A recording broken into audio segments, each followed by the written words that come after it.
ئەوەی کە لەو چەند ڕۆژەی ڕابردووە ڕوویدا لە واقعدا درێژەی بارودۆخێکی سیاسی تایبەتە کە دەتوانم بڵم زیاتر لە 2 ساڵ 3 ساڵە لە ئێران ڕووی پێکاتوە. ئەم بارودۆخەش بریتە لەوە کە هاوسەنگی هێز لە نێوان خەباتی جەماوەر و ڕژیم گۆڕاوە لەلایەکەوە لەلایەکەوە خودی ڕژیمیش تووشی شپرزەیی و سەرلێشێواوی زۆرە لە ڕووی ئابووریەوە بە تایبەت لە ڕووی نێودەوڵەتیەوە کێشەکانی بۆ چارەسەر ناکرێت کێشەکانی ناوخۆشی پێ زیاد بووە هەموو قەیرانان دەستیان داوەتە دەست یەک وە جۆرێک لە جورئەت و شەهامەتیشی لە ناو خەڵکدا پەرە پێداوە جا کوشتنی مەزلومانەی مەحسا ئەمینیش بوو بە بروسکەیەک کە تەقاندیەوە و ئێستا داخوازیەکە بووتە داخوازێکی جەماوەری لە سنوورەکانی کوردستان تێپەڕیوە هەموو ئێرانی داگرتووە و بگرێت دەرەوەی وڵاتیش زۆرێک لە ناوەندە نێودەوڵەتی و خێرخواز و بەشەردۆست و ئینسان دۆستەکانی دنیا هاتوونە سەرخەت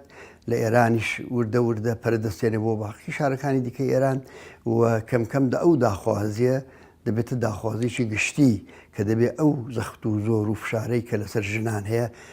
بە قانون و یاساکانیەوە بن دامەزرا و ڕێکخراوەکانیەوە کە بۆ داسەپاندنی دروست بووە هەموو ئەوانە دەبێت لابچێت ئەمە زەختێکی زۆر دیاریکراوە کە کەوتۆتە سەر کۆماری ئیسلامی ئەلبەتە بێزگە لەوانە دەزانی کە بەهۆی نەفرەتێک کە لەو ڕژیمە هەیە داخوازیەکان زۆر لەوە واوەتریش دەچن داخوازی ڕوخانی ئەو ڕژیمە نەمانی ئەو ڕژیمە دژی بەڵام دەرهەحاڵ ئەمە داخوازیەکی گشتیە کە هەمیشە بۆ بەردەوام دەبێت بەڵام ئەوەی کە لەم قۆناغەدا بە دیاریکراوی جەماوەری خەڵک چ لە کوردستان و چ لە دەوری کوردستان بە شوێنیەوەن ئەوەیە کە حیجابی ئیجباری هەڵوەشێتەوە قانونی حیجابی ئیجباری هەڵوەشێتەوە ژنان ئازاد بن پۆششی خوان چۆن بەدڵی خوانە انتخاب بکەن و گەشتی ئەرشاد و ئەو دامەزراوە ئەمنیەتیانەی کە بۆ داسەپاندنی ئەو قانونە بڕێوە هاتوونەکایەوە ئەوانش نەمێن. بە درێژای ئەو 43 ساڵە لە هیچ قۆناغێکدا کۆماری ئیسلامی داوتەڵەبانە و بەدڵخوازی خۆی لە هیچ سەنگەرێک پاشەکشەی نەکردووە بەڵام پاشەکشەی پێکراوە مەسەلەن بۆ نمونە لە سەرەتاوە وتیان ئەسەن وەرزش حرامە وەرزشیان حرام کرد دوای وتیان ڤیدیۆ حرامە دوای وتیان ئینتەرنێت و ماوارە حرامە دوای ئینتەرنێتیان مەنع کرد لە هەموو ئاخرین سنگەرێک کە چۆڵیان کرد ئەوە بوو کە ژنان ناتوانن بچنە وەرزشگاکان و بچن تەمەشای ڕاضە و شتیوا بکەن لە وەرزشگاکان ئەوەشیان بەسەر داسەپا لەبەرەوە جمهوری ئیسلامی بدڵخوازی خۆی ناکە بەڵام ئەگەر فشاری جەماوەر بەردەوام بێ ڕوو لە زیادبوون بێ من لەو باوەڕدام جمهوری ئیسلامی ناچار دەبێت لەم سنگەرەشە کۆتا بێ هەر ئێساش دەبینین خۆ بە کردداری ژنان پچەکانیان وردە وردە بردوۆتە دواوە وردە وردە خەریکن لای دەبن و ساخر لەسەر شەقام دێنێ پەچەکەی هەڵناوەسێ پەچەکەی دەسووتێنە بۆ ناڕزای دەبرین حتا پرچیان دەبرن سەریان دەتاشن ژنان ئەوە ینی ئەو فشارە لەوانەیە کۆماری ئیسلامی بۆی تەحمل نەکرێت بۆیە من پێم وایە دەبێت بەردەوام بین و ئەگەر ئەو خەباتە بەردەوام بێ کۆماری ئیسلامی ئەگەر نەژر و خێف جارێ لەو قۆناغەدا لەگەلێک قۆناغی وەکو ئەوەی کە مەسەلەی ژنانە لانیکەم بەعزێک پاشەکشەی دیاریکراوی پێ دەکرێت لەبەرەوە خەڵک دەبێت ئومێدەوار بێت کە دەتوانێت کە ئەو خەباتی کە دیکە ئاکامی هەیە بێنەتیجەنی پێش هەموو شتێک ئەوەی کە ئێمە بەلامانەوە مهمە یەکگرتووی خەڵک یەکگرتووی جەماوەر و کاری وشیارانە و ڕێکخراو و ڕێبەری کراو لەبەرەوە کۆماری ئیسلامی ممکنە بتوانێت خەباتی خۆڕسک بێ بەرنامە بێ ڕێبەری ئەوانە سەرکوتکە بەڵام ئەگە خەباتێک کە بیری لەکرابێتەوە ڕێوشێنی بۆ دیاریکرابێ ڕێبەری هەبێت سیاست و تاکتیکەکەی ڕاگەیاندرا و ڕۆشن بێ بە بڕای من کۆماری ئیسلامی لە بەرابریدا ناچار بە پاشکشە دەبێ و ناتوانێت سەرکوتیکە بۆیە ئێمە پەیامان ئەوەیە کە پێش هەموو شتێک کۆمەڵانی خەڵک لە کوردستان و لە هەموو شوێنێکی ئێران هەوڵ بدەن لە هەر هەنگاوێکدا لەو خەباتی کە دەکەن دەستکەوتێک بەدەست بێن و ئەو دەستکەوتە یا دەستکەوتێکە بۆ باشترکردنی ژیانیان یا دەستکەوتێکە بۆ ڕێکخراوتر بوونیان کە ئەوە هەنگاوێک سەرجەم بزوتنەوەکەمان دەباتە بەرەو پەیامی ئێمە ئەوەیە کە بەردەوام بن بە شێوەهای جۆرازۆر کە جمهوری ئیسلامی نەتوانێت زەربەی قورسیان لێ بدا، نەتوانێت زەبر و زەنگ زۆرتر بەکاربێنێ. بۆ نمونە مانگرتنی گشتی حرەکەیەکی سیاسیە، حرەکەیەکی سیاسی جەماوەریە کە توانای مانوەردان و سەرکوتکردنی کۆماری ئیسلامی زۆر بەرتەسک دەکاتەوە و لە هەمان کادا کە نمایشێکی دەسەڵاتی زۆرە لە ئەنجەماوەرە و ناتوانێت کۆماری ئیسلامی دەعا بکە ئەوە ژمارەیەکی کەمن و هەموو ئەوانە ئیترەوە وەختێک کارگا و کارخانەکان تاعتیل بوون، وەختی بازار هەموو بەسترا، وەختێک زانکۆکان هەموو داخران، ئیتر ئەوە نمایشێکی دەسەڵاتی جەماوەری وەکو ڕەفرەندۆمێک وایە. ئێستا ئەوەی کە دوێکە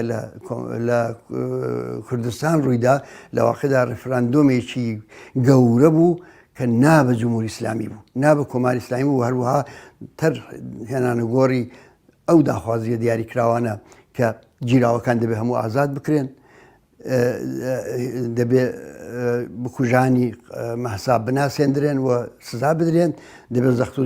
زۆر بۆ لیباس و پۆشین لەسەر ژنان هەڵبژیرێ و گەشتی ئێرشاد هەڵبۆشێتەوە. ئەوانە کۆمەڵی داخوازین کە ئەلبەتە داسەپاندنی ئەوانە بەسەر کۆماری ئیسلامی لە گرەوی درێژێ و خەباتەدا تەنیا بە یەک مانگرتن و بە یەک ئەکسیۆنی لەو چەشنە جمهوری ئیسلامی لەوانەیە پاشەکشەی پێ نەکرێت، بەڵام ئەو شەپۆلەی کە کەوتۆتە ڕێ نابێ بخەوێتەوە، هەوڵ دەبێت بدەین نەخەوێتەوە بۆ ئەوەی کە سەرنجام جمهوری ئیسلامی ناچار بێ ئەو سەنگەرەش بەجێ بێڵێ تا بزانین لە سەنگەرەکانی دیکە چیمان پێ دەکرێت. پێش هەموو شتێک پێویستە ئەوە بڵێم کە کوردستان لە تووری ئەو 43 ساڵەدا هەمیشە کۆمەلگایەکی زۆر سیاسی بووە، کۆمەلگایکی حیزبی بووە، یعنی بەپێچەوان باقی شوێنەکانی دیکە ئێران لێرە خەڵک تا ڕادەیەکی زۆر چاویان لە حیزبە سیاسیەکانیان بۆ گویان بۆ ڕاگرتوون و بانگەوازەکانیان جواب دراوەتەوە. مانگرتنی گشتی یەکەم جار نییە لە 1964 هەتاوی ئێمە خۆمان مانگرتنێکی گشتیمان ڕاگەیان بە تەواوی کوردستان یەک پارچە جوابی داوە لە 1994 لە 1997 تێگرای حیزبەکانی سیاسی ئەو کارەمان کرد، مانگرتنی گشتی جوابی داوەتەوە. بێزگە لەوانە لە زۆر بواردا بانگەواز یا دروشمی حزبە سیاسەکان وەرگیراوە لە نانجەماوەر. ئەوە تەفاوەتێکە کە کوردستان هەیەی لەگەڵ باقی شوێنەکانی دیگەران. لەبەرەوە بۆ نمونە ئێمە ڕێکخراوێک نین هەر لێرە دانیشتبین، ئێمە ڕێگوڕیشەمان لەناو خودی کۆمەلگای کوردستان بەشی زۆری ڕێکخرا و لایەنگر و کادر و هەموو ئەوانەیەمان ئێستا لەناو جەماوەری خەڵکدا لە کوردستاندا ئەو مانگرتنی گشتیە و ئەو ئاکسیۆنانە هەروە لە عەرز هەڵناقڵێنەوەن هەمووی بە هیمەتی تێکۆشەرانێکی زۆر کە لە محلدا هەوڵی بۆ دەدەن، خەڵکان دەدەن، خەڵ ڕێک دەخەن، ئامادەی پێکدێن بە هیمەتی ئەوانە بەڕێوە دەچێت. لەبەرەوە بە بڕای من کاریگەری کوردستان لەسەر کاریگەری حزبە سیاسیەکان لەسەر کۆمەلگای کوردستان زۆر بەرچاوە و کەس ناتوانێت ئەوە نەبینێ. بەڵام خۆمان دەزانین کە ئەمە وەختێک بە ئاکام دەگات کە تێکەڵاو بێ دەگەڵ خەباتێکی سەراسەری، چونکە دەسەڵاتی سیاسی لە تاران یەکسەرە دەبێتەوە. ئێمە تەنانەت بۆ داخوازیەکانی نەتەوەی کوردیش لە کوردستان ئەگە بمان هەیە ئەوانش بەجێ بگەێنین پێویستیان بە هاو پشتێکی سەراسەری ئێمە بچین لە سەنگەرەکانی دیکەژدا خەبات بکەین. بۆیە ئەگەر قسە لەسەر دواڕۆژیان بێ، قسە لەسەر ئاکامەکانی بێ، ئێمە ئاسۆمان ئەوەیە و ئومێدمان ئەوەیە کە بزوتنەوەی سەراسەری بۆ ئەینێ و داخوازیانە بکەوێتە ڕێ و خۆشبەختانە ئێستاش تا ڕاندێ کەوتوتە ڕێ و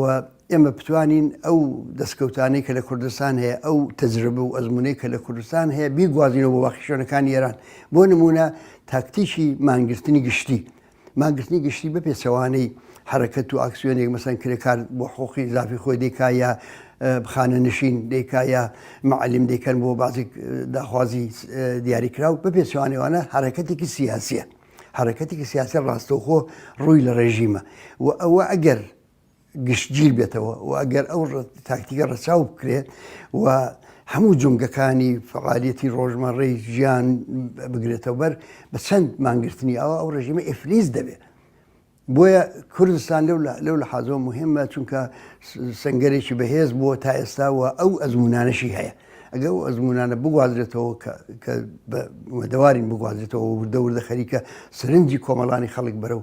کوردستان ڕادەشێشرێ، ئێمە ئومێدەوارین بۆەوەی کە دەستکەوتی گەورەتر بەدەست بین. جارێ بێزگە لە دەوڵەتەکان جەماوەری خەڵکیش لە دەرەوەی وڵات لە وڵاتانی زۆرا زۆر هاتوونە سەرخەت وە هونەرمەندانی گەورە گەورە، وەرزشوانانی گەورە گەورە سینەماکارانی گەورە هەموو ئەوانە هاتوونە پشتیوانی لەو داخوازی و پشتیوانی لە داخوازیەکانی ژنانی ئێران و ئەکسیۆنیش کراوە بەڕاستی لە زۆربەی پێتەختەکانی دنیا دوێکە هاوکات دەگەڵ مانگرتنی گشتی ئەکسیۆن بڕێوە چۆ خۆپیشاندان بڕێوە چۆ لە کانەدا لە سوئێد لە ئاڵمان لە بریتانیا لە زۆر شوێن ئەکسیۆن و حرەکەتی ئەترازی بەرەوە تۆ لەبەرەوە دەڵێم کۆمەلگای ئێران و کۆمەلگای کوردستان پێویستی بۆ هاوپشتەیە پێویستی بۆ هاوپشتەیە دەوڵەتەکانیش چاوەڕوانی زۆران لێ ناکرێت چونکە ئەوانە هەموو بەرژەوەندی ئابوووریان هەیە کاتیە و کارانە ئێستا خەریکی بەندوبەست و سازان دەگەڵ کۆماری ئیسلامین بۆ نمونە ئەمریکا و زۆرێ لە جلهێزەکان ئێستا پێیان خۆش نییە و ڕژیمە بڕوخێ پێیان خۆش نییە ئینسجامی ئێران تێکچێ چونکە پێیان وایە ئەوەی ڕوودەدا بۆیان قابلی پێشبینی نییە و ممکنە لەوە خراپتری لێبێ تەجربەی عێراقیان هەیە تەجربەی لیبیان هەیە تەجربەی شوێنەکانی دیکەیان هەیە زۆر بە احتیاتەوە عمل دەکەن لەبەرەوە ئێمە چاوەڕوانێکی زۆرمان لە کۆمەلگای نێودەوڵەتی نییە بەڵام چاوەڕوانیمان لە کۆمەلگای نێونەتەوەیی هەیە ئەوە حرەکەیەکی ئەنتەرناسیۆنالیستی جیهانیە کە پێویستە ئێمە حسابی بۆ بکەینەوە و پێویستە بیهێنینە پشت سەری خۆمان و دروشمەکانمان و داخوازیەکانمان لای ئەوانیش مەقبوڵێتێکی کۆمەڵایەتی پێ بدەین پێیاوی من ئەوەیە کە بە یەک مانگرتنی گشتی و بە یەک ئەکسیۆنی گەورە ئەلبەتە زۆر گەورە بوو زۆر پڕدەستکەوت بوو ئەو